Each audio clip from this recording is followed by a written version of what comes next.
The Minister of Local Government, Decentralization and Rural Development, Martin J. Mensah-Kosa, has called on city planners to redesign drainage systems to address perennial flooding in the country. The minister noted that existing settlements face flooding issues due to inadequate drains, leading to problems during downpours. This follows recent pockets of flooding across Accra, leaving residents vulnerable.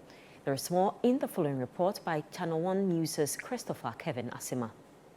The torrential rains in Accra have led to several flooding, creating heavy traffic and inundating busy roads in flood-prone areas due to poor drainage systems. Many houses in the capital become submerged after a downpour, causing significant disruptions, distress and economic losses for residents and traders, especially those along the Odo Basin. The Greater Accra Resilience and Integrated Project has allocated about 8 million cedis to 17 metropolitan municipal and district assemblies to improve drainage infrastructure and flood management. Each assembly has received over 400,000 Ghana cedis for distilting drains and managing solid waste along the Odo River. Speaking to ChannelOne News, the Minister for Local Government, Decentralization and Rural Development, Martin J. Mensah-Kosa, called on sector stakeholders to play active roles in ending the perennial problem.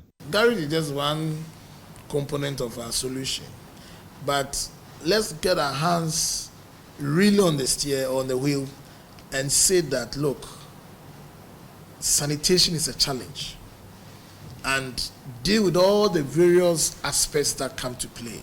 That's the human aspect, the managerial aspect, and then, if you like, the funding or any other. Otherwise, it becomes a problem. But we need to do much more for me than just garage. Our communities need drains to be able to make human life safe. He urged MMDAs to set up a joint committee to coordinate flood mitigation measures for better and more effective results. He emphasized the need for proper flood mitigation measures and warned of punitive actions against non-compliant assemblies. You leave no gaps in the management and implementation. Together, we are the assemblies affected.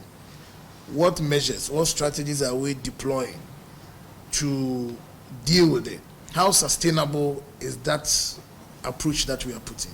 So among themselves, they can have a lot of conversation and a lot of action, which is joint, so that each one leads to the other, and then they can achieve results, rather than everybody working in a different direction. The minister also called for the redesign and reorganization of settlements to improve drainage systems. He stressed the need for technical experts to determine the necessary measures to ensure safety and efficiency. As we go as a country, you, in pursuit of development, have to redesign, reorganize, and so a settlement that for me had less challenges with water due to the drain size. Once human settlements comes in, the volumes that we see, then that becomes a problem. Garrick's program takes care of that in expanding or replacing drains that are smaller so that it can effectively do. Other areas, they must cover it, because between some communities are storm drains that are left open, and it's quite dangerous. If anybody falls off, they go. So all of those are part of it, but that is left to technical people to case by case decide what has to be done, and that's the work of the city planners.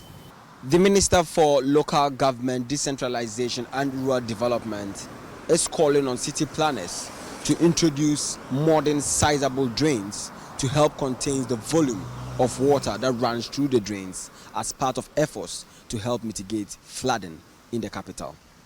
For ChannelOne News, I am Christopher Kevin Asima reporting.